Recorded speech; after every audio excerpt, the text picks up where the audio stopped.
Bismillahirrahmanirrahim. Assalamualaikum warahmatullahi wabarakatuh. Alhamdulillahirrabbilalamin.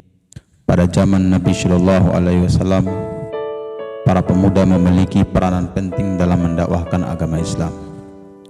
Banyak sahabat yang memeluk Islam pada masa awal dakwah di Mekah berasal dari kalangan pemuda. Abu Bakar saat itu baru usia 37 tahun. Umar bin Khattab baru berusia 27 tahun. Utsman bin Affan, Ali bin Abi Thalib, Abdullah bin Mas'ud, Abdurrahman bin Auf, Sa'id bin Zaid, Mus'ab bin Umair, Bilal bin Rabah, dan lain-lain berusia lebih muda daripada mereka. Juru dakwah Islam yang pertama kali diutus ke Madinah adalah seorang pemuda, yaitu Mus'ab bin Umair. Pada masa dakwah dan jihad di Madinah, banyak pemuda yang memiliki peranan penting. As'ad bin Ju'arah, Sya'ad bin Mu'adz, Usaid bin Muhair, Zaid bin Sabit, Mu'adz bin Jabal, dan tokoh-tokoh besar Madinah lainnya adalah para pemuda. Mereka berada dalam barisan terdepan setiap kali Rasulullah SAW memerlukan tenaga, pikiran, harta, bahkan jiwa mereka. Keadaan tersebut berlanjut pada masa penyebaran Islam keluar Jazirah Arab. Pada masa kekuasaan Daulah Umayyah dan Daulah Abbasiyah, ribuan pemuda muslim dari generasi sahabat dan tabi'in, banyak umat Islam di sekitarnya yang belum mengenal ajaran Islam dengan baik. Banyak umat Islam di sekitarnya yang masih melakukan kemaksiatan dan kemungkaran yang diharamkan oleh Islam. Banyak anak-anak remaja, pemuda, dan orang tua yang bahkan sekedar membaca Al-Quran pun belum bisa. Terhadap semua fakta umat Islam di sekitar kehidupan tersebut, seorang pemuda dan pemudi muslim tidak boleh menutup mata. Ia memiliki kewajiban dakwah amar ma'ruf nahi mungkar kepada umat Islam. Dakwah amar ma'ruf dan nahi mungkar adalah bagian dari ibadah kepada Allah Subhanahu wa taala dalam dimensi yang luas. Sebagaimana firman Allah Subhanahu wa taala, wal takum minkum ummatun yad'una ilal khair wa ya'muruna bil ma'ruf wa yanhauna 'anil munkar wa ulaika humul muflihun. Hendaklah di antara kalian pada satu kelompok yang mengajak umat manusia kepada kebaikan, memerintahkan perbuatan yang ma'ruf dan mencegah dari perbuatan yang mungkar. Mereka itulah orang-orang yang meraih keberuntungan. Dalam ayat lain Allah Subhanahu wa taala berfirman, kuntum khairu ummati ukhrijat linnas ta'muruna bil ma'ruf wa tanhauna 'anil munkar wa tu'minu billah. Kalian adalah sebaik-baiknya umat yang memunculkan oleh Allah Subhanahu wa taala kepada umat manusia, karena kalian memerintahkan perbuatan yang ma'ruf dan mencegah dari perbuatan yang mungkar dan beriman kepada Allah Subhanahu wa taala. Ali Imran ayat 110. Maka kesalihan pribadi semata belumlah cukup, prestasi akademik yang memuaskan, pekerjaan yang mapan, dan kesuksesan duniawi semata juga belum cukup.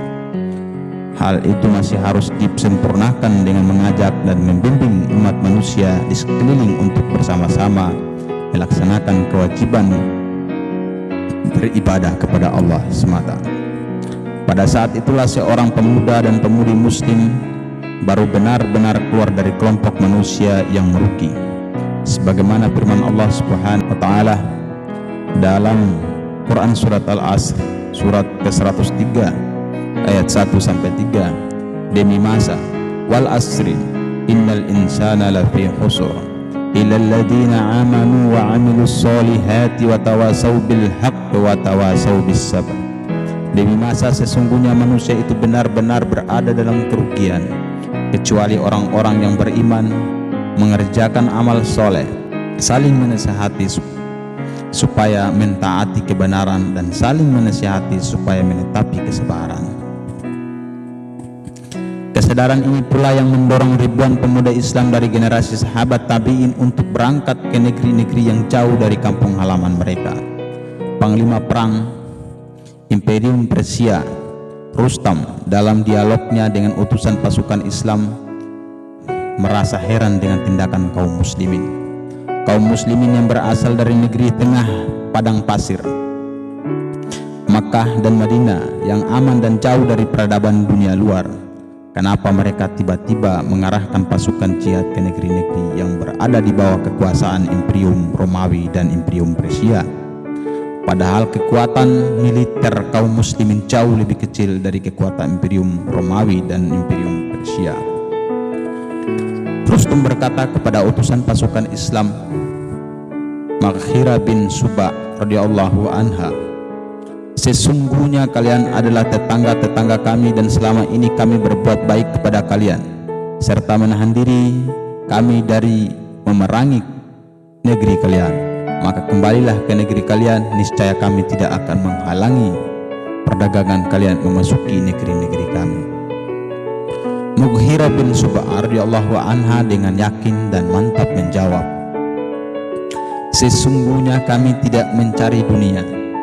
Tujuan dan keinginan kami hanyalah akhirat.